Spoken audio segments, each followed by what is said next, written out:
Salut! Cette vidéo t'explique pourquoi la méditation c'est chiant. J'ai rien dit. On va formuler les choses autrement. Est-ce que tu t'es déjà assis pour méditer, assise pour méditer, et là tu commences à penser, puis en fait tu te rends compte que c'est pas du tout une méditation, c'est un truc qui devient pénible, et c'est une succession de pensées, les unes après les autres. Bah c'est normal. Et moi aussi, tu vois, c'est comme ça, quand je m'assois pour méditer, surtout si par exemple j'étais sur l'ordinateur, tu vois, et j'étais en ville et j'ai enchaîné 2-3 rendez-vous et je suis un peu dans le speed, et là si je m'assois pour méditer, non, ça va être compliqué. Je vais pas dire qu'on t'a menti, que la méditation il suffit de s'asseoir, mais en fait il suffit de s'asseoir pour méditer quand tu as une vie adéquate. Donc quand tu es un pratiquant et que tu pratiques beaucoup d'heures par jour, que tu as un entraînement. Ou alors peut-être pour certaines personnes qui sont douées, mettons-les de côté, ça doit être vraiment pas du tout la majorité. La majorité c'est comme moi, c'est-à-dire que on s'assoit, c'est chiant, voilà. Donc, comme tout problème bien posé a sa solution, la solution sont les deux parents de la méditation.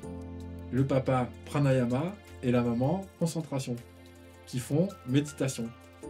Et du coup, c'est les deux portes d'accès. Blague à part, la méditation, en fait, si tu veux, dans le yoga, c'est le résultat des pratiques. C'est quelque chose qu'on ne peut pas choisir, qu'on ne peut pas provoquer.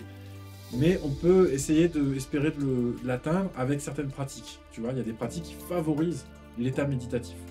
La méditation, je t'invite à aller voir ma vidéo sur le mental supérieur et le mental inférieur. La méditation, c'est le mental supérieur. Et tu peux pas choisir comme ça de rentrer en contact, parce que sous prétexte que tu t'es assis, eh bien, des fois ça passe, des fois ça passe pas. Donc il y a des pratiques qui sont là pour t'amener plus facilement dans l'état méditatif. Et le yoga, si tu veux, c'est un ensemble de pratiques. Et dans ces pratiques-là, il y a la méditation. La méditation, ça fait partie de ça. Il y a la posture, il y a le pranayama, il y a la concentration, il y a la méditation, il y a d'autres choses encore. Mais en fait, voilà, c'est la partie d'un tout. C'est pour ça qu'il y a des gens qui me disent, quand je dis que je fais du yoga, ah, tu fais aussi de la méditation. Mais en fait, c'est une seule chose. C'est un véhicule. Et je t'invite à aller voir ma vidéo sur le sujet du véhicule du yoga. Qu'est-ce que c'est?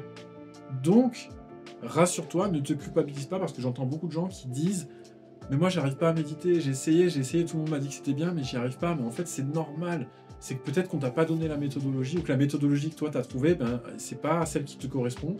Et en tout cas c'est prévu qu'il y ait des pratiques qui t'amènent à la méditation. Et ce qu'il faut savoir aussi pour terminer, c'est que comme c'est un état, c'est quelque chose qui peut se produire aussi en marchant. Tu vois, si t'aimes bien aller marcher dans la montagne, ou bien marcher dans la rue, hein, ça peut arriver n'importe où. Donc c'est pas la peine de se dire, de se culpabiliser en fait en se disant ouais j'y arrive pas, j'ai essayé, j'y arrive pas. C'est juste que c'est un état, donc c'est pas un truc que tu choisis comme ça. C'est quelque chose qui se cultive aussi. C'est quelque chose qui se cultive par une pratique. Et si tu n'arrives pas à accéder directement à la méditation, eh bien essaye le pranayama et tu vas voir que ça va beaucoup aider. Donc je t'invite aussi à aller voir mes vidéos sur le sujet, sur le pranayama, et surtout à pratiquer. J'espère que si tu as trouvé que la méditation c'était chiant, eh bien j'espère que tu vas refaire un essai, ou bien au moins que tu seras en paix avec toi-même. Allez, ciao!